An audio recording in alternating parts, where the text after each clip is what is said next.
Hello and welcome back to the channel. Today I'm talking about the 51st and Green Lounge here at Dublin Airport, right past US pre-clearance in Terminal 2. It's the main option for passengers heading to the States, and while it's well thought out in some ways, it's not without its quirks.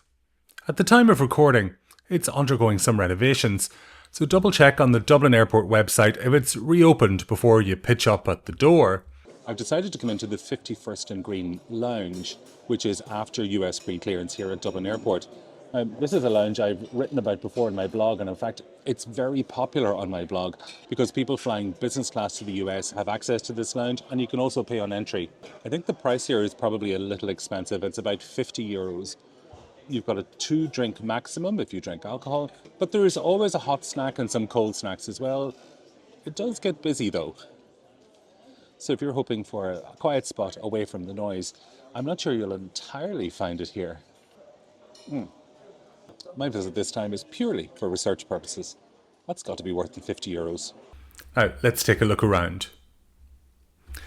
51st and Green isn't tied to any airline, so pretty much anyone can get in, as long as you've already cleared US Customs and Security.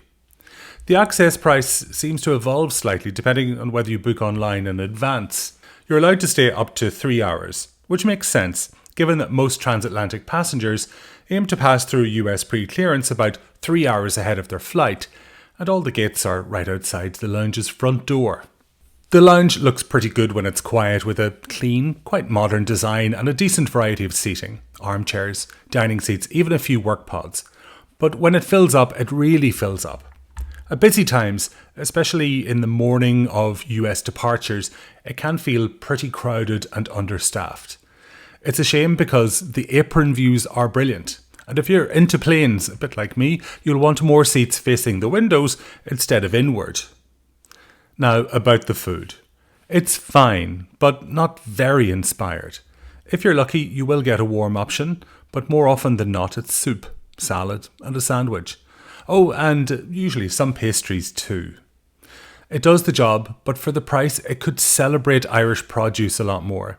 Imagine really going in hard on a rotating list of featured Irish cheeses and chutneys, soda and wheaten breads, or salmon done 3 ways. Still snacky, picky food, but with a bit more personality. Cheers. Drinks are decent. There's a coffee and bar area, though the 2-drink maximum feels a wee bit stingy given the entry fee. If you fancy it, they have premium cocktails, spirits, wines, beers, that kind of thing, though of course there is an upcharge for that. There's coffee machines too, soft drinks, and that bar service is kind of bottom shelf, if I can put it that way. Now, the Wi-Fi is fast. There's plenty of plugs for charging, and everything is kept very tidy. Toilets are in-lounge and generally spotless, which plenty of other lounges I've been to cannot claim. Just remember, you're already through US pre-clearance when you reach this particular lounge. So once you're here, you're basically gate side. There's no dashing off for a final duty-free run. So is 51st and Green worth it?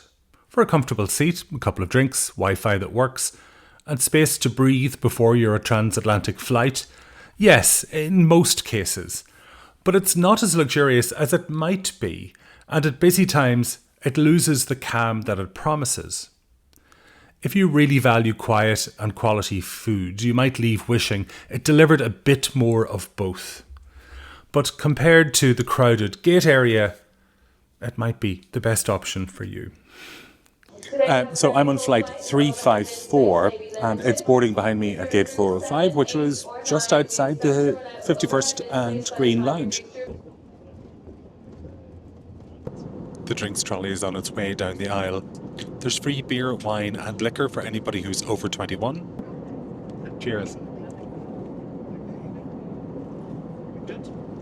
If you enjoyed this video, give it a thumbs up, and until the next episode of Planet Patrick, take care.